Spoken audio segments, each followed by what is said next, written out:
sa loob ng aking utak po. Sige bilisan mo pa hanggang sa mataba, kasi ang kupad-kupad mo takbo para di ka maabuta, kinikilabuta, kinatatakutan. Makapag nahuli ka pati kang bata ka na para panakunan sa sinapapunan.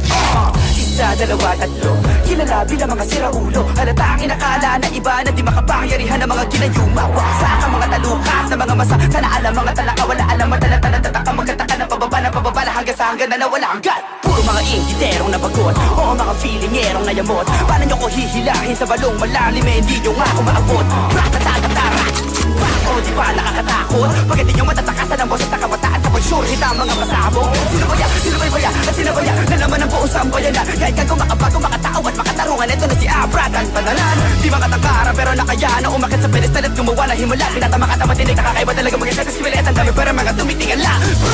Sige, pumasok ka sa loob ng aking utak. Pwede mo itong ihalin tulad sa isang higanteng pintuang di mo maitulak. Di na mo itsura, di mo masikmura. Parang ginawa mo, inumin ng suka. Huwag kang umasa na mangyari, magkachansa ka sa'kin. Kasi distansya natin bituin at lupa.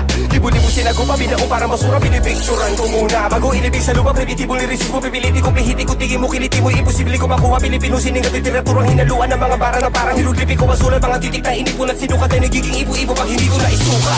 Pag ako nagalit, papaupoy kita sa dala ko na karit. Tapos ikaw mataya bumaba mula sa langit. Alam mo ba kung bakit? Para sindihan ka ng buhay hanggang sa balaptos ang balat at bakal bumanganit. Pag parang kambing na yung amoy, papatay din ko yung apoy, pala ko lang gamit. Sige, pumasok ka ba sa loob ng aking utak? Hinulman ang usok, puyat, kuya, kiko at nituba. Susubukan mo natin at sukatin sa talampakan. Lubaba kita nilalapas kaya ang taas. Maaari makapasok, kasukal na pagpitukin ng sarado. Sigurado di na pwede lumabas. Sige, pumasok ka sa loob ng aking utak. Para kang umakyat na manahaw at naligaw sa gitna ng gubat. Di mo maintindihan, parang dikit-dikit na sulat ng doktor. Mga kabit-kabit na letra parang tren, pinatatapo pa rin kahit akala ng iba'y kinakalawang ang motor. Hawak ko'y tinidor na mula kay Poseidon na Shiva. Pag tinamaan ng limtek, sigurado may baho. Matataas na along, kaya lumamo ng isla.